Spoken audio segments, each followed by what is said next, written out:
Pol i Pere Sabons Artesans seleccionem i cultivem els millors productes per elaborar tot tipus de cosmètica natural.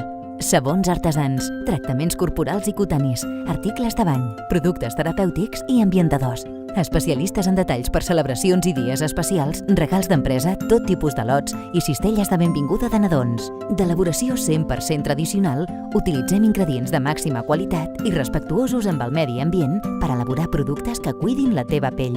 Informa't dels nostres articles, activitats i tallers a la web www.regalasabó.es. Pol i Pere Sabons Artesans.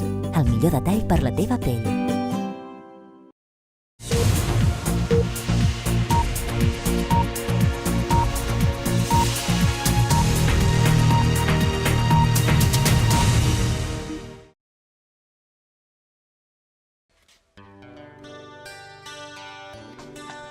Ni tan sols la boira impedeix al genet Albert Hermoso de dur a terme els entrenaments diaris amb els seus cavalls a l'hípica Els Serrats a Os de Balaguer.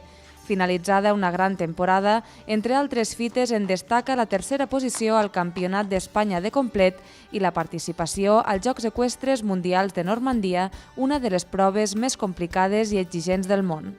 Que és la prova potser més complicada d'aquest món, no?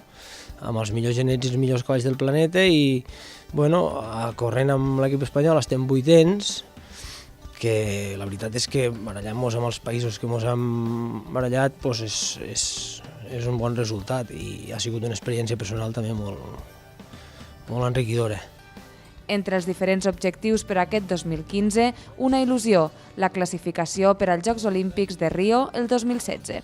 L'objectiu esportiu del 2015 seria el Campionat d'Europa a primers de setembre a Escòcia, també amb l'equip espanyol, que seria una mica la via que com a equip ens podríem classificar per Rio el 2016. I al mateix temps, paral·lelament amb això, intentar córrer el màxim de concursos de primer nivell, que són els concursos que ens donen punts per pujar al rànquing, per si Espanya no aconseguís classificar-se com a equip, d'alguna manera intentar tindre punts per anar per individual.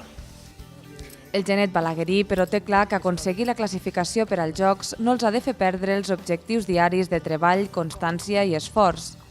Fa molta il·lusió, això dels Jocs és una cosa que fa molta il·lusió.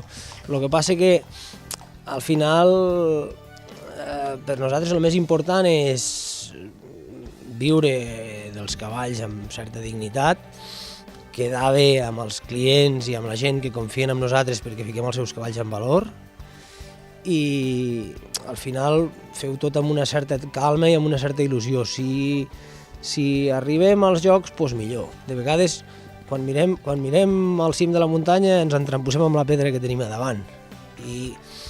O això que diuen que els arbres no et deixen veure el bosc, s'ha de buscar una mica l'equilibri per anar fent, intentar ser feliç i si surt bé, i si no, sense gòbios, perquè també fa una certa por, no? Vull dir, als Jocs has de treballar molt i arribes, et veu tothom, igual aquell dia et va malament i també penses, al final el que jo volia era treballar amb cavalls, treballo amb cavalls, si toquen els Jocs anirem als Jocs i si no, ho continuarem provant i ho continuarem anar fent, però rigor sempre.